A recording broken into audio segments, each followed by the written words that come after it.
Mike Mukebai a risqué à couper en prison pour n'avoir rien fait. Ce que les Kamumogo et Mike Mukebai na situation où les prison tilelo. Responsable comme on a firmé vos des membres. Et il y a na base ya Rosana Mukebai na prison sans raison. Mais n'a pas payé si visite. Tu habites à Zolian Nenganini.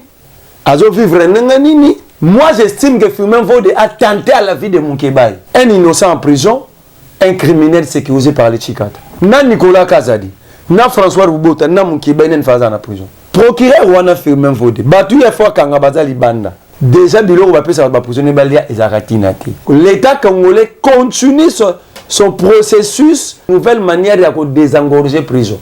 Il faut battre Bakoufa. Jean-Marc Kaboun d'abord, le juge Yakou de cassation a condamné, a mérité aux mêmes juges à répété. Il a commis une bêtise juridique dans la condamnation de Jean-Marc Kaboun. Qui avait autorisé le magistrat ou le juge ou la cour de cassation à sa l'addition. La peine la plus élevée dans Mambakaboun, c'était de 3 ans, c'était l'offense au chef de l'État. Pour nous, on a même un risque à couper en prison. Juge Wana Ngaïb sa ban à Kaboundini. Juge Wana Ngaïb sa moisi à Kaboundini. Kassa qui est un incident oye. Constant Moutamba. D'abord, gouverneur, il y a la prison Zanan. Et Moutazala, gouverneur à prison, Moutazala condamné à mort, même condamné à 40 ans. Ils ont ordonné l'arrestation à Moutbako, condamné déjà mort. Au moment où on a Lengue, mais à sens honneur. Pour ça, Moutamba, c'est un prisonnier. A expliqué que les prisonniers sont en sécurité. Nous avons évité que Tina parlé de la nation Bacha Group. Nous avons évité que le président de la République a un power bank. Donc même le président dit que tu as un courant. Nous avons dans la prison Makala. Moi j'ai passé une année, 3 mois, 2 semaines à Makala. Et puis combien de fois on a coupé le courant? Par semaine, à 20 fois. Nous avons et ça sabotage. C'était comme ça l'enfer à Chéribin. Pourquoi pas après ça on conclut pendant que Bangot va exhiber sauf une enquête indépendante? Maintenant, l'enquête a bandit comment Moutamba a conclu derrière le sabotage. Moutamba, c'est un populiste. Ce qui s'est passé à la prison centrale de Makala, la responsabilité incombe à l'État congolais. Parce que l'État est là pour sécuriser les citoyens et leurs biens. Il faut qu'on construise une centrale hydroélectrique à Sika. Soit il faut prendre une décision courageuse de nous ramener directement dans le solaire. Arrêtons de condamner les innocents. Et ce travail, ce n'est pas le travail à déjà SNEL ni à DDK. Le travail, c'est que le gouvernement doit lever l'option de construire des centrales par l'entremise. Il y a ministre, il y a ressources hydrauliques et énergétiques. Et bah, que ça va lever des fonds dans la Banque mondiale, dans les partenaires. Parce que pour battre un grand Inga, il faut déjà 12 milliards de dollars rien qui est étude environnementale. Donc, Moutamba, Atika papa et batasnel bavanda. Yemogona nous fait démissionner parce qu'il a échoué. Voilà comment la République est retard inutilement. Ou appelle les députés en aganga ganga. Aromutam la sema mutam bonde mo na musala. Moi j'ai comme l'impression que ba fait na biso na mito déjà lembi ba pesa li trop. Au moins c'est dom nonga la sadia ba ministre mini ba charge. Tant le but vrai format, cela signifie quoi? Aujourd'hui, c'est très difficile de parler à théorie à balkanisation au Congo. Et puis, le reste du Congo, pour pas Panzango, ça passe parce qu'il y a plusieurs ethnies. Et puis, les ethnies ont aussi le chevauchement. La cohésion nationale, c'est comme l'unité au sein d'une famille. C'est un combat de chaque jour. Il faut vivre ça. Même quand vous lisez le préambule de la Constitution. Kabila, tout ça, c'est un dialogue parce que tu as un rapport de force. Le visage politique, c'est l'élo. Dans le Congo. Tu sais qu'il n'a aucun intérêt. C'est ça que l'opposition a floppé. Aucun intérêt, tu sais qu'il y a un dialogue. Au moment où tu sais qu'il y a un TV, dialogue. Tu sais qu'il ne va jamais piper mot. On va bon. Si Faoul pense au changement, c'est le moment de commencer à travailler sur l'opinion. Et de dire la vérité aux Congolais. Pousser le peuple à prendre sa destinée en main. Il n'y a aucun rapport de force aujourd'hui. Le Congo a tout perdu. Le Congo n'a plus de subsistance. Le Congo, c'est un État à recréer, pardon. Ce n'est pas une question, il y a liberté d'expression. Nous sommes en face des incompris. Des gens qui n'ont pas la capacité de comprendre. Moi, si on a besoin de si ce sont les gens qui ont besoin de procurer les basala ramusala kakate pour monter au fond de moto. Moi, si on a fini, nazo luka procurer mon numéro procurer mon outil de la vidéo à moi. Moi, si on a fini, ba maman ya este. Moi, si on a loba maman mabunda ba balola ba trompe ba benga e panani. Donc dans Bogoyo, moto azo sala mabe yenda zo ke funda moto a salé l'orote. Est-ce que le procureur n'a pas contre les réseaux sociaux à mon âme à moi c'est un salaire? Moukeba il va quand même incitation à la intribal mais maman on a ça la incitation élève Elle vit dans la haine tribale. Alobi katange kanga munoko muswahili kanga munoko muluba kanga mukongo kanga munoko za pouvoir à baluba. Nana bengai. Le même procureur nous interpelle à cause des vidéos. Mais c'est comme une abatouana. Côté photo na vidéo ils a preuve dans droit. Cette seconde bakangi à cause de la décidé. Mais bango baloba que mouno sa boy dialogue c'est comme muninga comme na M23. Baby ça va décider. En quoi ce dialogue a un caractère contraignant? Donc ce dialogue a plus de pouvoir que la Constitution. Cette façon d'interpeller les citoyens. Maman Paulette n'est aéroport Angili, l'aéroport se transforme en un lieu d'arrestation. Dans le Congo, le Congo s'atteste qu'on a un problème de justice comme un aéroport Angili.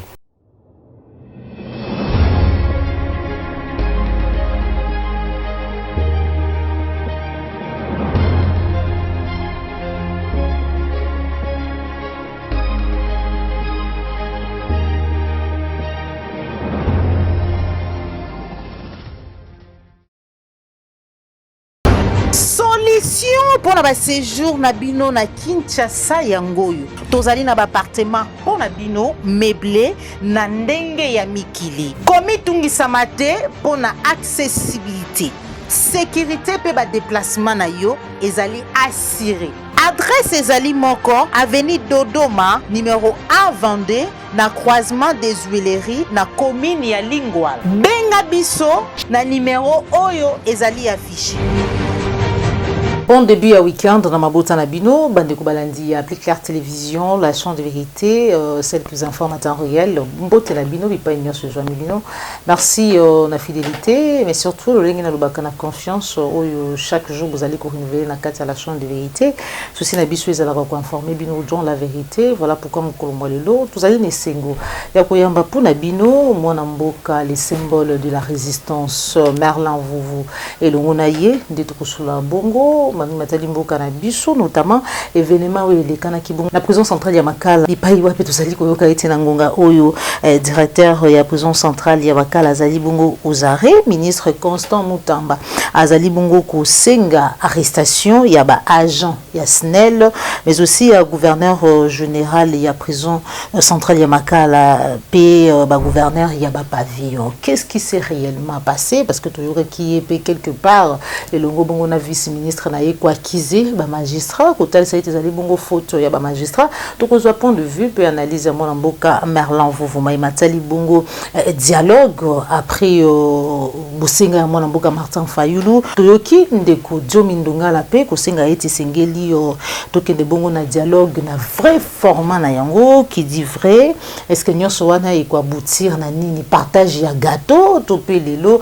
ba susu bazali essouffler le lenge ebele ya bana mboka bazali bongo ko estimer to pezali solution pour être toujours kimia na kati mboka na biso to kozwa bongo point de vue na yé mais sans oublier matali liberté ya opinion pe ya expression démocratie na kati mboka na biso dernièrement to ki mayo makomila ki mona mboka politique ki monto na benga affectueusement dada to kolobela yango mais aussi arrestation to pe détention ya mona mboka 7 ki kuni sans plus tarder na kopesa les gens bote invité na ngai les symboles de la résistance vers vous mbote maman Joël Kombe mbote na bakongo mani nyonso mes condoléances na bato nyonso babungisi ba innocent na prison parce que so bakangi bato moto a présumé innocent donc l'état congolais a tué des innocents parce que sur les 15 000 ou 17 000 prisonniers il y a que 3 000 condamnés. Tout le reste wana baza ba innocent. Rien ne prouve que basala ki ba infraction, justice a établi ça.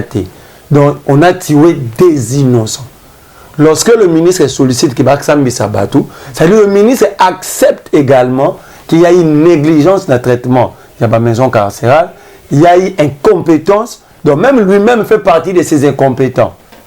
Mais na kangi di bokana to lobela yango, na pesi balongo nya na batu nyonso babalaki les 31. Outi oyo, surtout dans le mariage, il y a forage na lampadaire pour bango pe babala na le 31 août. Forage na lampadaire babala na ki ba parrain zalaki centre financier na Kinshasa Arena omoni basali couple ya ba détourner na ba criminel financier mais là komi tuna nanga nini na sillage ya Félix Tshisekedi ba komi ko banza ete Nicolas Kazadifa comme gouverneur à Banque centrale. Ah, c'est ça déjà l'idée. mais nazo ebisa yo parce que maman a aussi 4 ans bango bazo estimer que mandat ne sili elle peut plus continuer pour échouer et on veut maintenant prendre les Saint-Nicolas Kazadi comme gouverneur à Banque centrale. Mais regarde ce que Nicolas nous a fait. Nicolas Soukaki Wanate, moi si ya Nicolas Kazadi a gagné un marché, na benga planète on benga ko sorola ndaku, wana bo benga ministère des finances $1 million par mois. Appel d'offres et marché ne salama wapi. La salle ndenge ni pas gagnant. Et puis le bâtiment on a des niveaux, ceux qui 3 niveaux ko nika yango $1 million. Ba sokola yango na makolo o malata soko. Malasio malata sokola ka makolo ya Yesu. To ba sokola yango na nini. Et la zone moni semaine on va revenir sur ça avec force détail na ba document. Et maman wana mobali ne pona robata mawindi ba basala. Azar na ba part na ba partenariat ebele ba centre financier bilo rebelle. Oh, centre financier besoin de 350 millions, c'est faux. Centre financier c'est 600 millions de dollars, $6,000 par mètre carré. $6,000 par mètre carré, 600 millions de dollars. Maintenant, la preuve, on a signé au branding en semaine prochaine. D'accord. Maton Domingue. Parce que preuve, on est sur affaire forage. D'accord. Mamba forage et bandaki. Moutayaki na idée baton ba forage boye bien. Vide chimang. À côté de son agat. Yaki na idée baton forage. OK. Abi que le rôle la président régit des autres difficulté comme na ba zone mususu to tonga ba forage pour bazwa mai pour na élection na yo.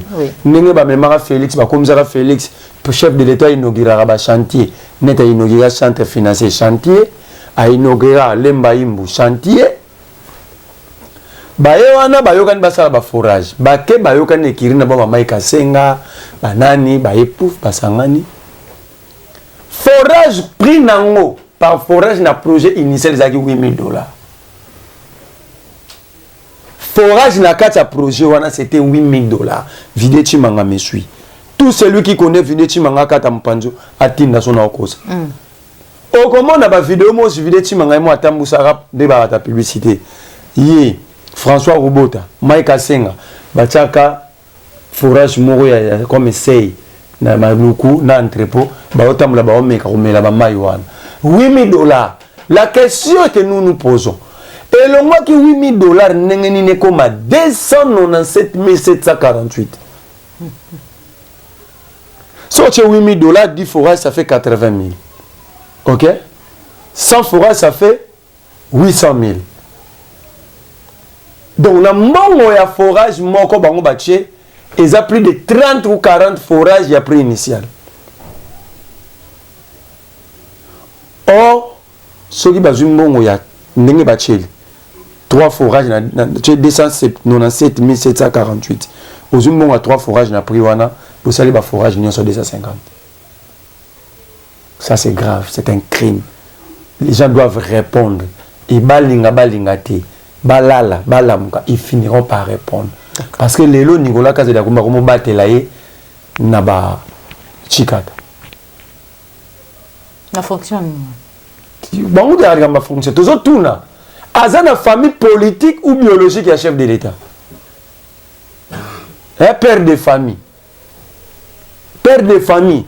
Azan a famille biologique parce que bah toi na bakenge la kaka mukonza mboka na famille biologique na ye. Élargi comme restreint, n'a pas payane na biloko naï. Comme ça, ça élargi. Ah, la père de famille pas en élargi. Biso bon, père de famille, nan de on a Félix, c'est que n'engue ba pese ba chikata. Biso le biboy, biso ba père ba mboloko, ba papa ya ba mangé na ba safoutier. D'accord. Merci beaucoup, Mwanamboka Marlon Vouvou. Comment se porte Mwanamboka Mike Mukebai? Tu es proche? Non, Mike Mukebai a risqué à couper en prison pour n'avoir rien fait. Et nous avons bandé une émission. Ce qui est le Mike Mukebai na situation où la prison Tilelo. Responsable comme on a firmé vos des membres. procureur général pour la cour de cassation. Parce que hier, nous avons la base, il y a Rosana Moukeba en prison sans raison.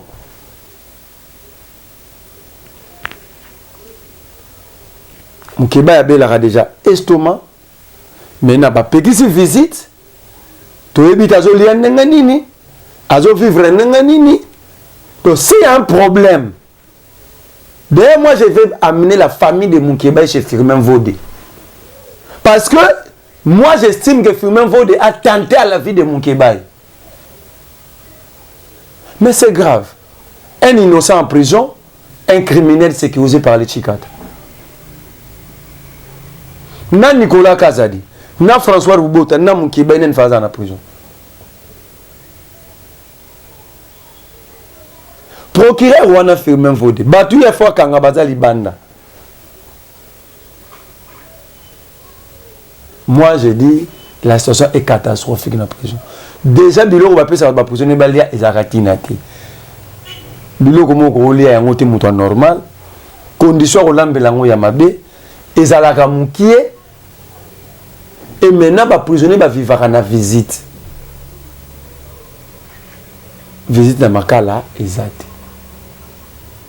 Donc, l'État congolais continue son processus. Il y a des nouvelles manières de désengorger la prison. Il faut pas faire. C'est ça le désengorgement selon Constant Moutamba. Il faut pas faire. Comme on dit ONG Bill Clinton, la fondation, Basengi Libération, il y a Jean-Marc Kabound, Monamboka Mike Moukeba. Non, il y a Robin Sabaron. Moukeba est Bakanga et Baninga Félix. Bakolo Mbogo, tu as locataire. Il y a des Congo, tu as un temps à Zahir. Et puis Congo, tu as un Mobutu. Azaro dessiné à carte à Zahir na Mabele. Abi oh le pont, on a besoin de l'accent, c'est exactement ça. Quand la justice n'arrête plus et qu'il y a des individus autour du président qui maintenant, comme justice, il va dans la prison.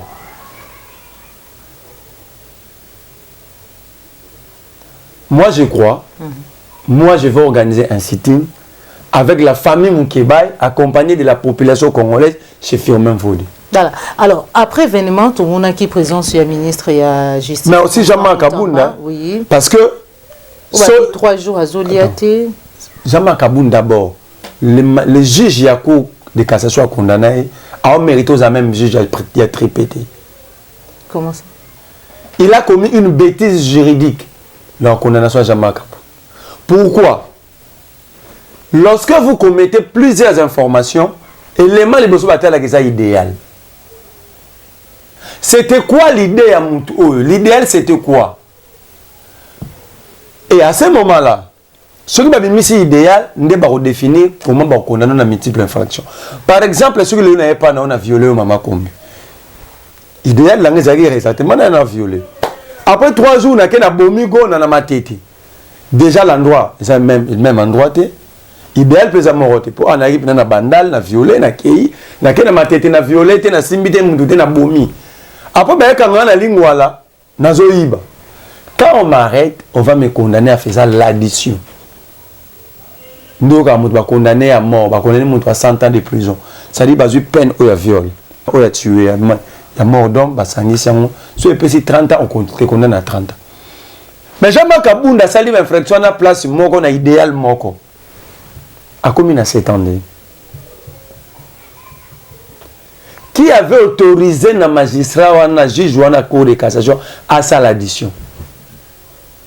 Parce que l'infraction et la peine la plus élevée dans Mambakaboun, c'était de 3 ans, c'était l'outrage, l'offense au chef de l'État.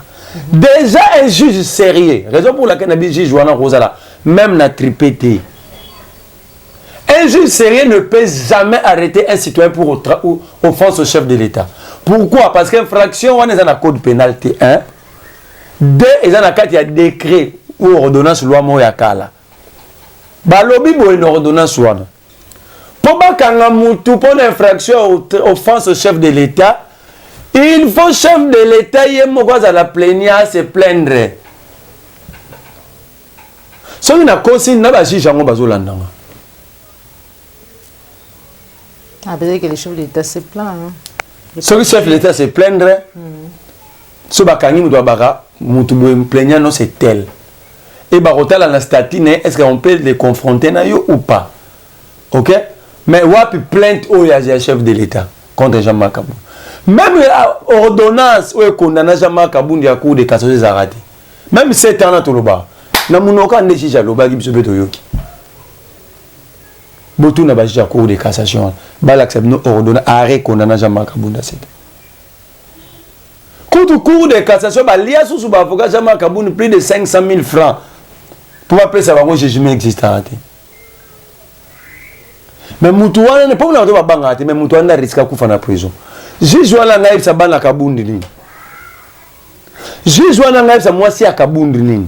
Quand ça qui est rare, un incident où alors, tant que le ministre de la Justice, toujours Moutouana Labisso, à Gangi, à Tomboki, à Bimayo, et comme il est là, à Lobaki, déjà, tant que qui était prison, état actuel, c'est à cause il y a des magistrats, bayo bako tindaka bako déversé, bandeko ba détenu la prison centrale il y a wakala, Tobi était président de la République à ça, Loba puis d'une fois était bazali corrompu, justice na mboka la biso ezali malade, ordonné arrestation et directeur il y a cabinet, il y a gouverneur il y a prison et puis il y a gouverneur il y a pavillon, mais aussi il y a agence Nel pour avoir fait quoi?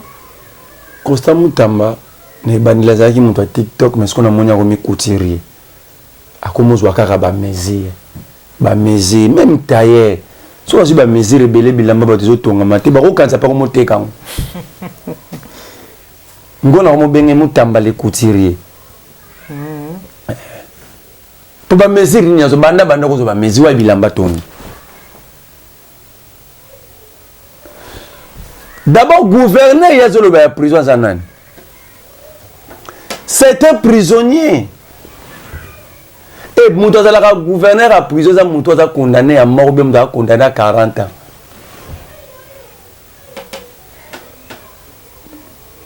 Parce que Moutouabongo, ils ont ordonné l'arrestation à Moutouabako, condamné déjà à mort. Il y a un gouverneur à pavillon. La sécurité à prison, ça charge, il y a des prisonniers. Tout ça, parce que toi, tu as des prisonniers. Et ça charge, il y a des prisonniers, tout ça charge, il y a l'État. Si on a lobby que ça faute, il y a des gouverneurs, il y a des pavillons, il y a des prisonniers, on peut avoir des prisonniers. Ça veut dire que l'État n'existe pas. Mais lui-même doit démissionner quand il dit ça. S'il a le sens de l'honneur, bien sûr.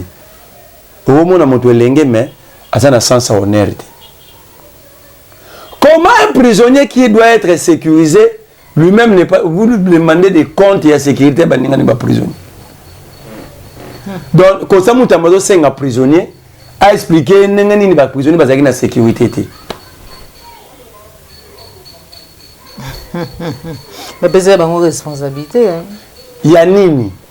Moutamba y c'est que la responsabilité est prisonnier. Il y a la sécurité, il y a la prisonnier. Alors, l'agence, il ne faut pas qu'on ait voilà, monsieur Ami Balé. Moutamba y mon poste de décision de vendre, de démissionner. Voilà, monsieur vice-ministre, il ne faut pas benganaï. Comme nous sommes tanda, il ne faut pas benganaï. Il a manqué respect à Congolais. Il a insulté la mémoire, il y a bateau nous bakoufi na carnage. Abi bazami Balé. 2 morts, il y a 2 morts simplement. L'opposition est en train de graviser, de rendre comme graviser, ça a 2 morts. Mais quand le gouvernement passe de 2 à 129, à Zaka ministre pour l'année.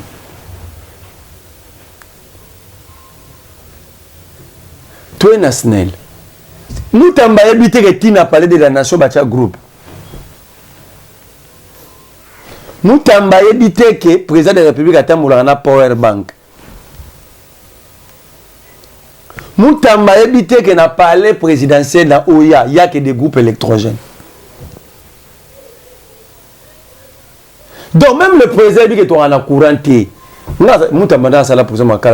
Moi j'ai passé 1 année, 3 mois, 2 semaines à Makal. Et puis combien il faut couper le courant? Par semaine, à 20 fois. Donc Moutamba, Tiki Kouré Kendara, Balingi va jouer un prétexte sur le bateau. Si vous courez à l'arrêté na prison. Na prison.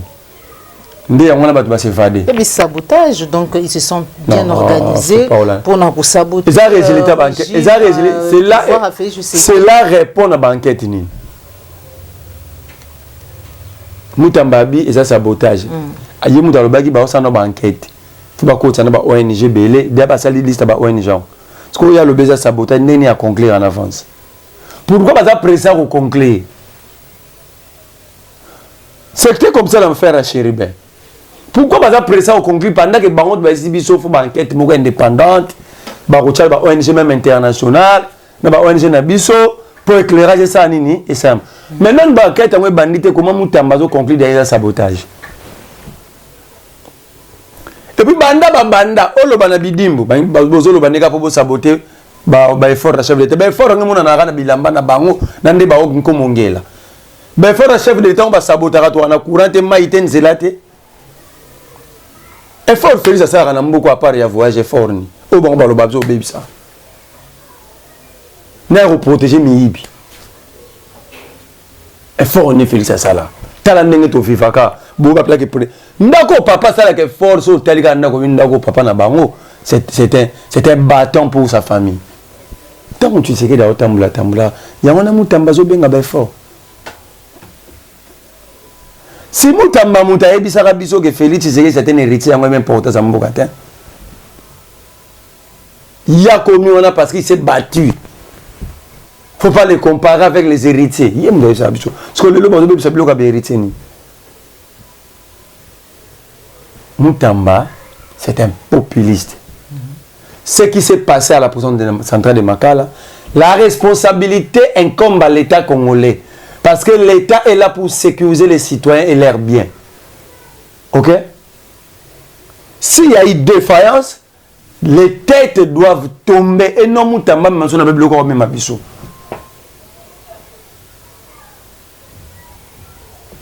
Prison Batonga pour 1750 personnes. Et comme il a 16 000.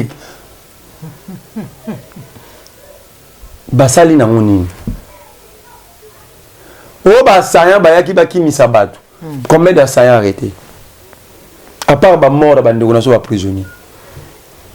Abi pe évadé mon côté. 0 évadé, 0 assaillant arrêté, 0 assaillant tué. Ça c'est quel des à sabotage. Si il y a sabotage, c'est un chef na bango. Parce que rôle na bango ça ko empêcher de biloko boye ya tête que bata sécurité na justice. Alors, au lieu de dire qu'il échoué, il veut nous faire comprendre que il s'appelle vision président. Et c'est Tshisekedi à la vision. Oh, à la vision. Vision Mutamba Senyarata document moroté. C'est ça la vision.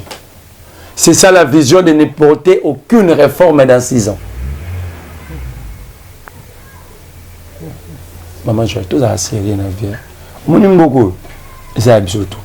Si je suis bien, d'accord, d'accord, je serai bénéficiaire. D'accord. Mais arrêtez de venir nous mentir. Les agents de la SNEL, ça il faut couper ces morceaux et envoyer à Mutamba. Non, il faut pas qu'on responsable de la SNEL et à Kinshasa.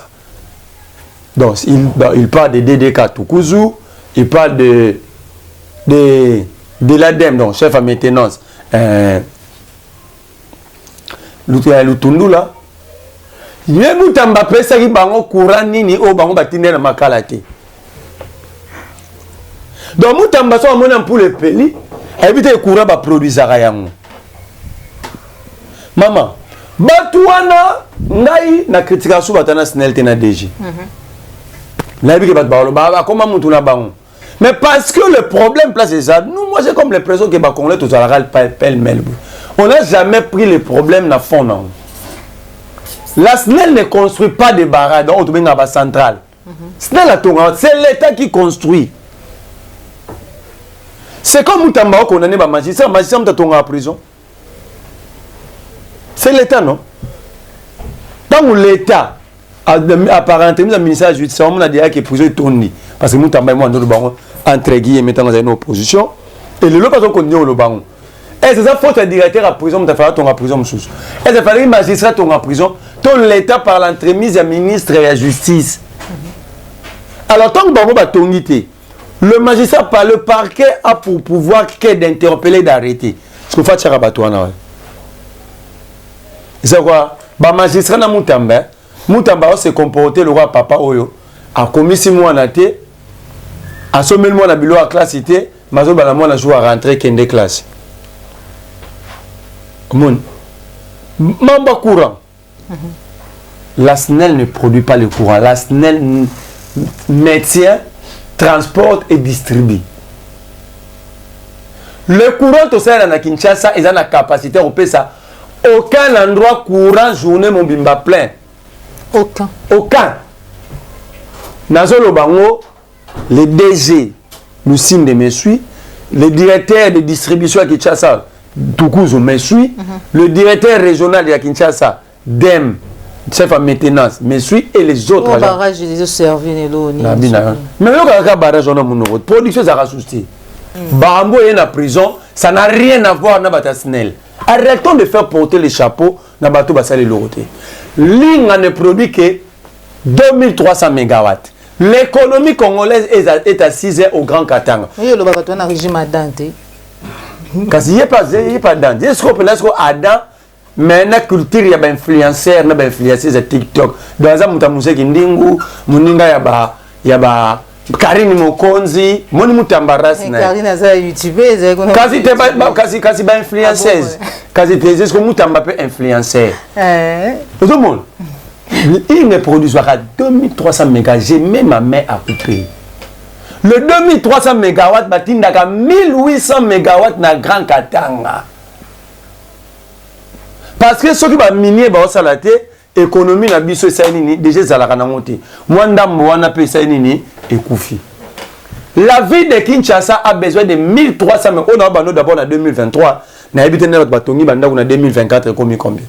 La ville de Kinshasa en 2023 a besoin de 1500 MW. Pardon, 1300 MW pour tout beau ça na délaissage. Or, Kouréa à Kinshasa c'est à 500 MW. Déficit il y a 800 MW. Ce qui tout est sérieux, mais tu déclares déjà urgence, état d'urgence énergétique. On n'a pas du courant. On n'a pas de ça dit Mutamba. Alors qu'il n'est pas Mouto, ma PC Moussala, mais ma PC matériel au Salam Moussala. D'accord. Maintenant il veut porter ça. Tu pour ça Mutamba. Kabila que Mutamba bazo critiquer les lots. C'est lui qui a réhabilité le barrage Zongo.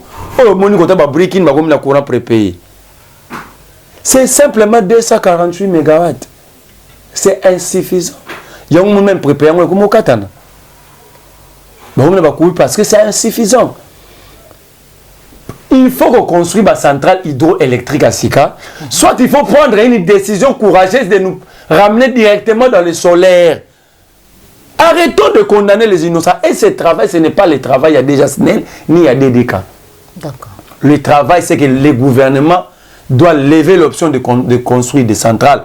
Par l'entremise, il y a ministre, il y a hydro, il y a ressources hydrauliques et énergétiques.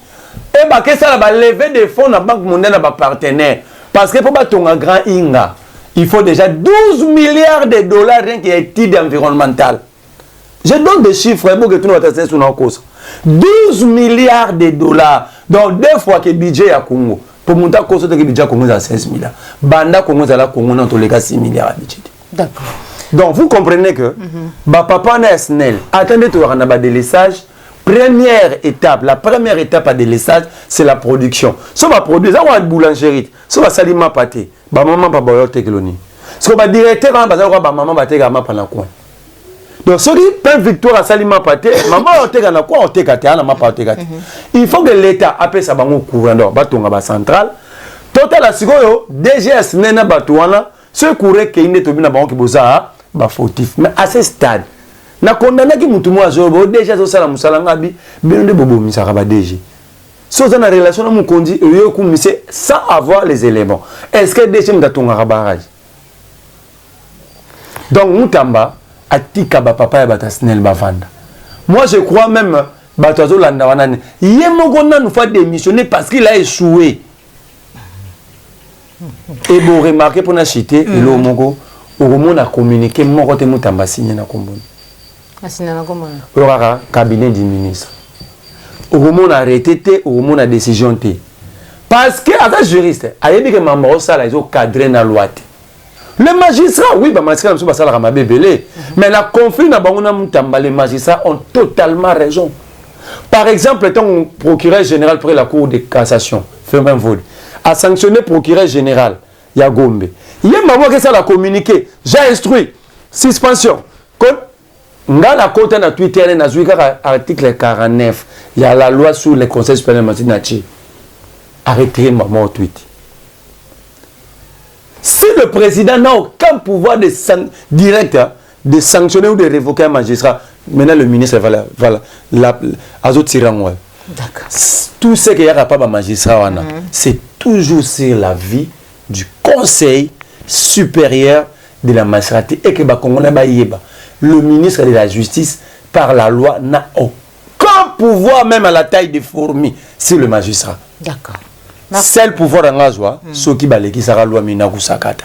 Au monde quand on est en retard, bah il y a une loi bien.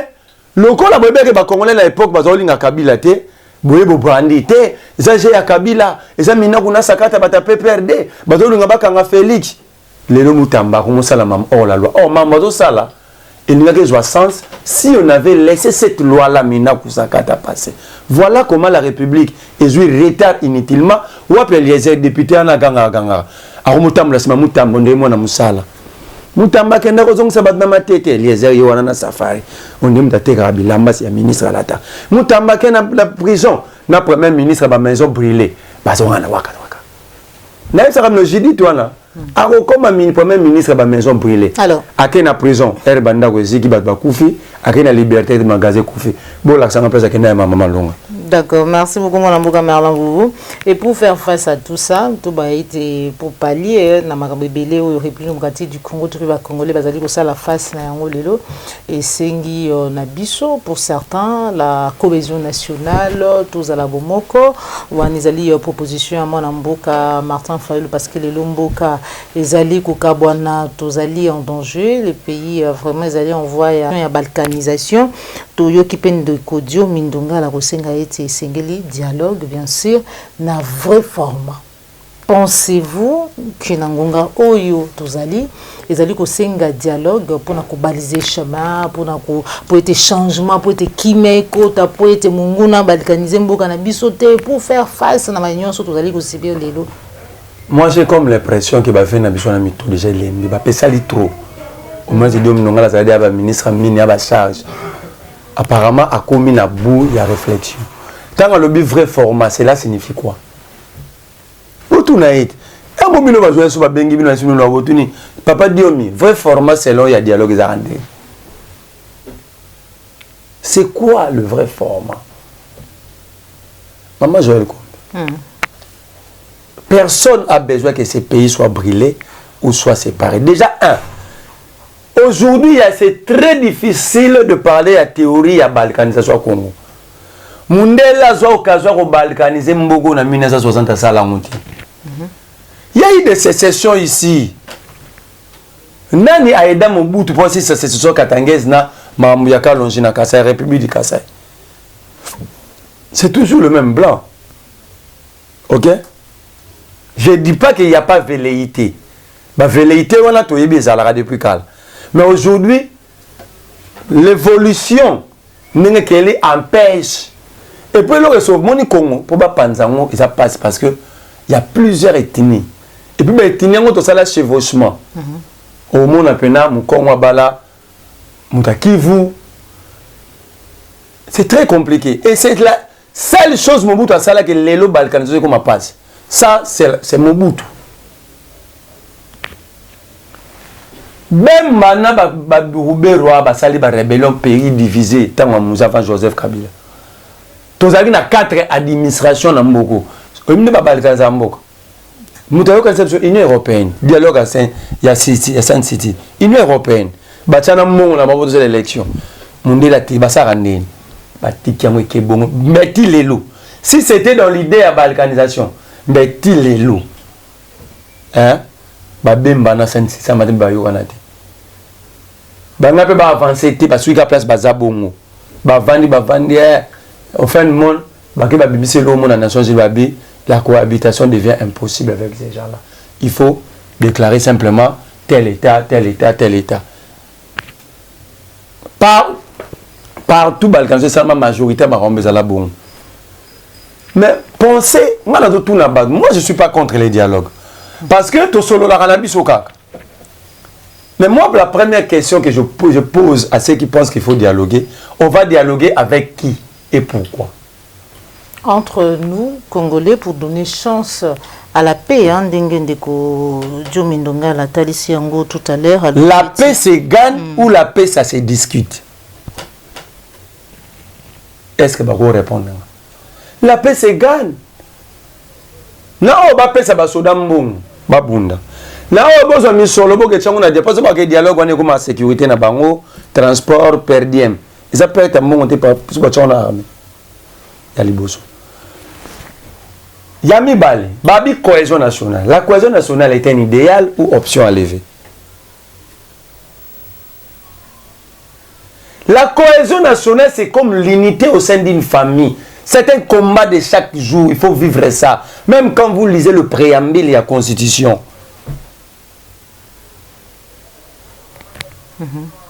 Alors, comment construire cette unité nationale? On construit ce qui a été détruit.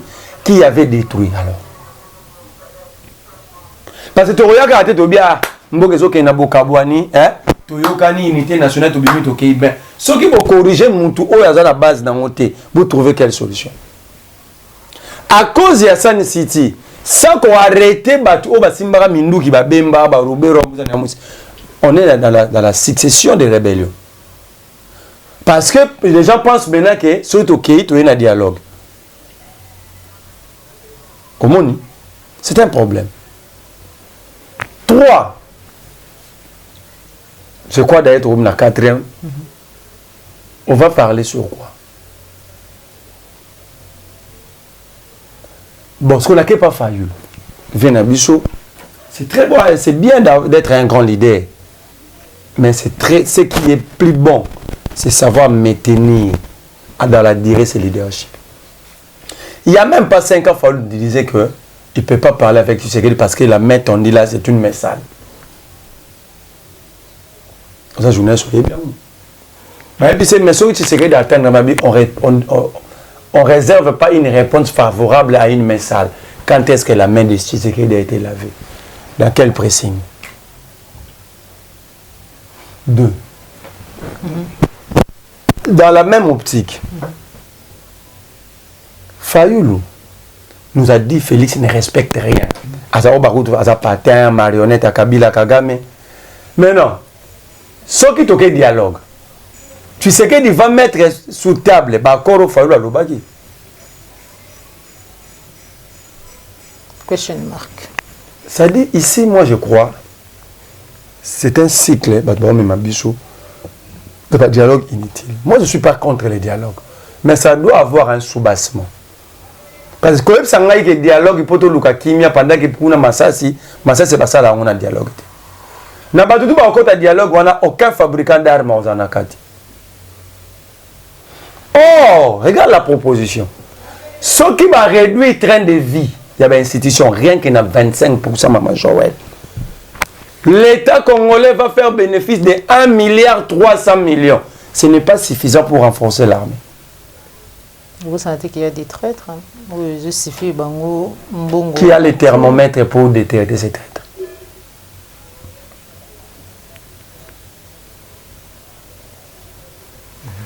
Vous ne pouvez pas bâtir un État sur base de conciliables politiques. Mais et là, on souffre la Zobosana.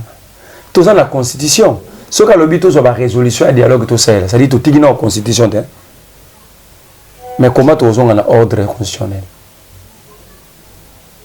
Voilà, les bossons mis balé. Fayoulou à quel député dans l'Assemblée nationale, tu as même ma résolution dans l'Assemblée nationale, pour appeler ça une force à loi pour ne pas respecter. Qui va porter les ambitions de Fayoulou dans l'Assemblée nationale? Mais de l'autre côté, Fayoulou est le président élu. De lui et Tshisekedi qui va convoquer ce dialogue.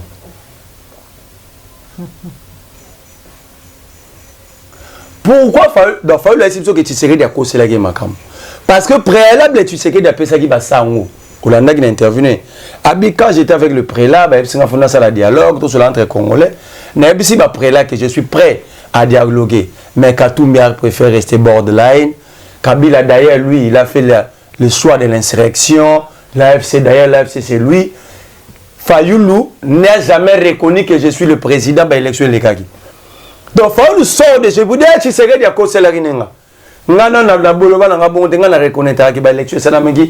on a bien dialogue. Parce que tu sais qui va appeler à ses assises. Et puis politiquement, la médiation, il y a 5 ans. Même la médiation pour 5 ans, il y a quelqu'un qui doit appeler à ses assises. Vous pensez que la 5 ans, tant en Roya, la primaire, il y a une résolution qui n'est pas là. Et qui n'est pas président élite ou pas président de fait. Parce que tu parles de Louaï Sarabiso, tu sais que déjà président de fait, c'est lui le vrai président élu. Parce que la résolution, et qui n'est pas là. Et puis, en termes de rapports de force sur le terrain, vous voyez vraiment, il y a contrainte pour que tu sais qu'il y a un dialogue. Il n'y a pas de rapport de force? Il n'y en a pas. Kabila, tu sais, c'est un dialogue parce que tu as un rapport de force. Peut-être que tu n'as pas de l'histoire. Kabila s'entend déjà les dangers. Quand le deuxième mandat, après le serment en décembre 2011, directement en 2012, il y a une concertation nationale. Vous vous rappelez? Kabila a une concertation. Et la résolution de la concertation, et là, qui bien été, Kabila a déjà, il y a un problème, il y a redéfini qui va convoquer. C'est dialogue de Martin, président Eli, là tu sais que le président de fait. À qui le médiateur va réserver le primaire? Il y a la résolution. Le président Eli, ton président de fait. Il y a un problème. Or, Kabila a imposé un rapport de force. En 2015, Kabila avait voulu conditionner les élections dans le recensement. Vous vous rappelez, alinéa 3, l'article 8, il y a loi électorale, porté par Bouchab à l'époque, vice-premier ministre à l'intérieur. Tu as imposé Kabila pendant 3, 19, 20, 21, 22 janvier. C'est ça la politique, Kabila a reculé. Et tant que tu as un dialogue, le dialogue pour toute l'élection, Kabila dribblé une élection de dialogue à Kodjo. Nous lui avons opposé, aux se rappelle 19 septembre 2016. Et la suite, il y a un carton jaune. Il n'y a aucun rapport de force, il n'y a aucune contrainte, pas tu sais que les lois bien à dialogue.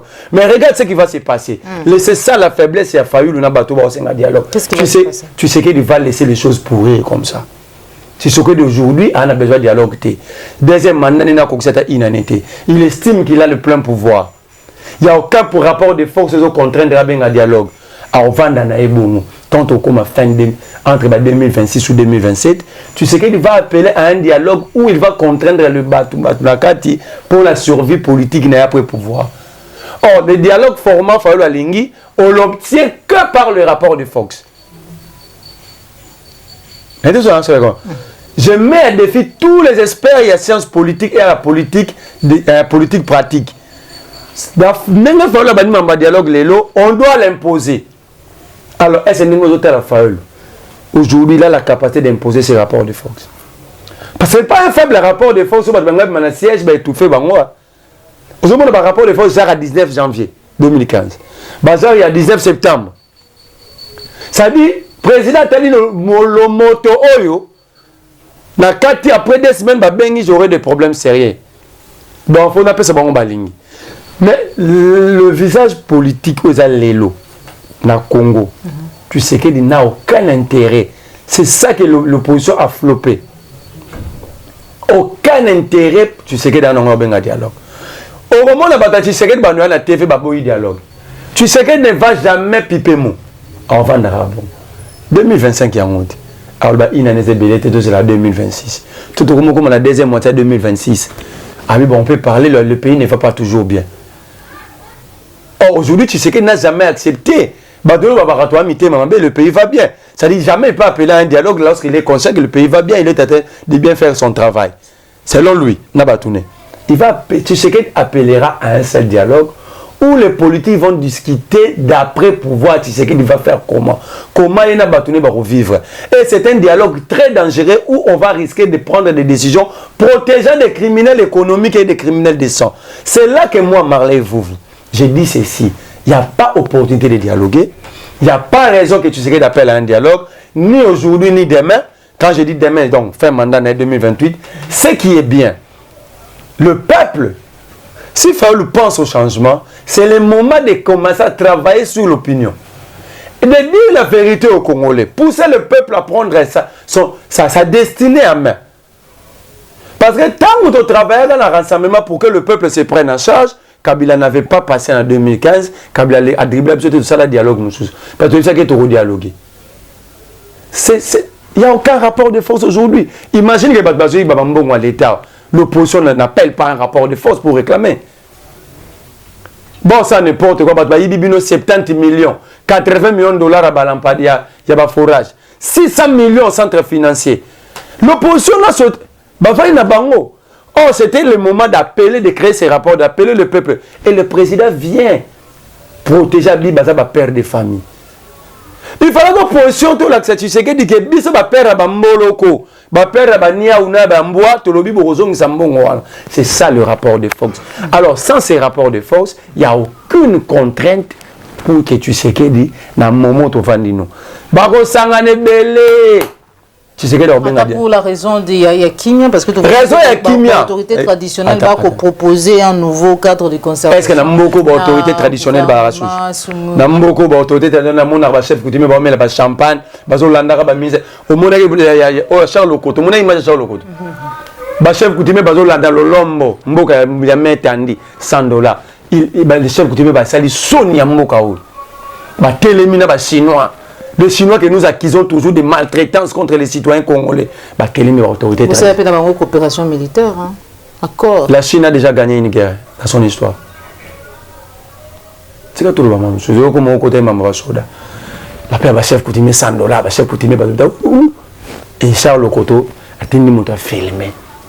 Vous appelez ces gens-là les autorités traditionnelles.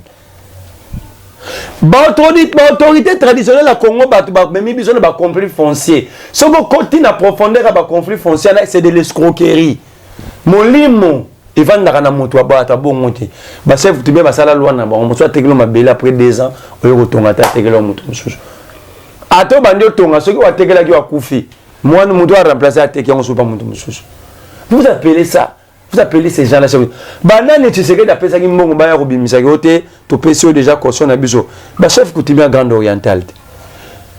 Le Congo a tout perdu. Le Congo n'a plus de subsistance. Le Congo, c'est un État à créer. À recréer, pardon. Quand le pouvoir ancestral est dans la corruption, et dans le népotisme, dans le tribalisme, dans la concussion, le pays est en voie de disparition à cause de ça, pas à cause de conflits politiques. Quand vous ne respectez pas les gens qui se sont battus pour que vous allez l'État, vous êtes sous malédiction. Cela ne va jamais se résoudre par le dialogue politique. Bazui cimetière à Sayo Bateki, supermarché, boîte de nuit. Vous appelez ça bénédiction? Nous sommes sous malédiction. Nous allons souffrir comme ça longtemps si on ne se rend pas compte de notre identité. D'accord. Bato bakunda makuna déjà bato bakufa le 4 janvier 59 bato basala pour 30 juin exister bato toyoka di solo la imika le 4 janvier ça ne sert à quoi ya kocha férié pendant que mémoire bato wana bo saboter yango qui ne marchait hein bato ba ko soma ba shawarma ligola ba père indépendance bato ba koti boîte ba bini ba lemeli ba champagne ba langwe ligola ba tomba ba père indépendance. Nous sommes un état. Ça, pour réparer, il faut un dialogue. Vous voulez une unité, une cohésion dans la malédiction? On doit réparer avec les esprits. On doit réparer avec nos ancêtres. Doit réparer avec le Père fondateur. C'est la cohésion, de réparation.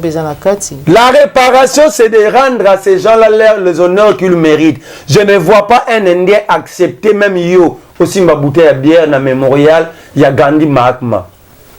Mais chez nous, les Indiens ont érigé un supermarché. Nicolas Tomba, ma père et indépendance.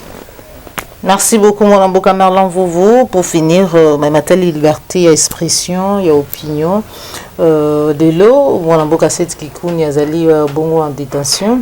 Depuis quelques jours, détenu à l'Agence nationale et à renseignement.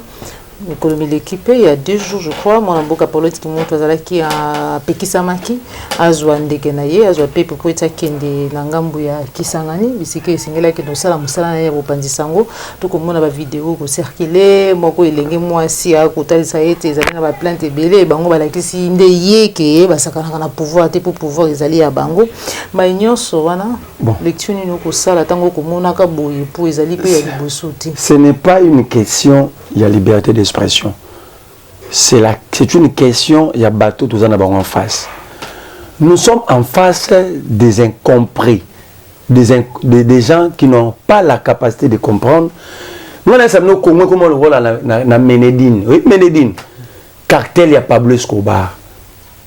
Ville de Ménédine, c'était contrôlé totalement dans le cartel. C'est ça le Congo d'aujourd'hui. Moi, si ce sont les batouana bazo benga, ba procureur de basala ramusala kakate pour mutaye ko funda mutu. Moi si wana finga nazo luka procureur mon numéro procureur mon otindele ba vidéo ya moi si wana. Moi si ana finga ba mama ya este. Aloba ba mama ya este bo kanga minoko na bino bo loba te boza ba fruit à viol. Je n'ai pas vu un procureur na mission na bango ya ko luka ba infraction. Babenga moi sur. Ce comme Denise Nani, je refuse même de connaître son nom complet parce que il ne mérite aucun respect. Elle mérite aucun respect, elle n'a pas de dignité, elle ne mérite même pas d'être appelée femme. Asuki Wanate, j'ai des vidéos, lobinga mona na copie ango. Akoko effacer mais j'ai déjà copié. Aye na mbongo tala liboka badola, elle travaille où? On s'occupe pas de ça. C'est ce qu'on appelle en droit économique blanchiment des capitaux. Un chômeur qui détient 100 000, 150, 200 000 dollars.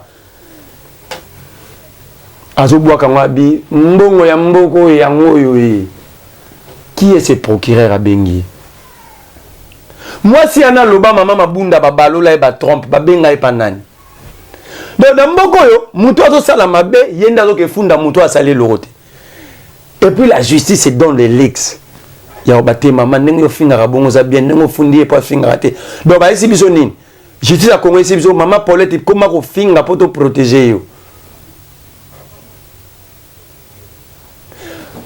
Est-ce que le procureur a besoin de contre les réseaux sociaux? Mon nom est moi, c'est un salaire. Moukeba, il a une incitation à la haine tribale. Mais maman, on a la incitation, elle vit dans la haine tribale. Alobi katange kanga munoko muswahili kanga munoko muluba kanga mukongo kanga munoko za pouvoir na baluba nani abengaye bakoloba biso ke ba vidéo eza preuve te na droit biso bakanga biso na banini. Le même procureur nous interpelle à cause des vidéos mais c'est comme na batouana ote photo, na vidéo, ça preuve dans droit. Na maman, moi j'ai des vidéos. Cette femme a insulté maman Paulette qui monte tout. À un degré, aucun enfant peut accepter que sa mère soit insultée comme ça. Ni un ami peut accepter que Mouninga Naemoko a critiqué maman Naebongo. C'est parce que le Congo c'est un État à recréer. Parce que le Congo n'existe pas comme État ni république. Dans ce pays, le Congo existe pour des gens comme Fumutoto. Il peut venir insulter même maman Olive, traiter Kabila de tous les mots. Comme ils disent, ils chantent simplement Fatih Béton, Lazare ressuscité, Roi Soleil. Il mérite d'être libre. Moi, j'ai dit ceci. Aujourd'hui, 7 secondes. Maman Paulette, Ngaï, n'a pas, elle ne peut pas les répondre. Parce que aucunement, le magistrat Zobenga a reconfronté la vidéo à Paulette qui montre Denise Wana la vidéo à Denise. Mais le magistrat a une incapacité totale. Il y a une vidéo de maman Paulette à Denise. Ou elle a mais elle essayait simplement de répondre à ok? Mais 7 secondes à cause de la décidé. Comment ça? Mais bango baloba ke muna sa boy dialogue c'est akomi muninga akomi na M23. Et c'est fait enlever parce qu'il s'est opposé dans le dialogue. Comment les CD peut développer une telle thèse? Comment les idées peuvent développer une tête? Je ne comprends plus rien. En quoi ce dialogue a un caractère contraignant? Donc ce dialogue a plus de pouvoir que la Constitution. Et alors, cette façon d'interpeller les citoyens. Maman Paulette n'est aéroport Angili, l'aéroport se transforme en un lieu d'arrestation. Dans le Congo, le Congo s'atteste qu'on a un problème de justice comme un aéroport Angili. Aéroport, c'est un supermarché. Ou un aéroport. Depuis l'aéroport, c'est un mouki. Cette seconde se fait arrêter. Donc, il m'a dit, moi, lobby, bakangié, pona, n'engue pas décidé, bazolo baté, bakangié, parce que, à ça, il y a incitation à la révolte. Mais la Constitution nous incite à la révolte, non? C'est quoi l'idée article 64 dans 63? C'est quoi l'idée article 64 dans 63 la Constitution? Résister, c'est quoi la résistance? C'est la révolte, non? Babito s'est révolté contre le bateau, dirigé par force pénanco. La Constitution nous incite à la révolte. Ceux qui nous atteignent même Constitution, alors j'attends que l'ANR va enlever la Constitution. Parce que la première à inciter les Congolais à la révolte, c'est la Constitution. L'article 64, dans 60 ans. J'attends que moi enlever la Constitution. D'accord.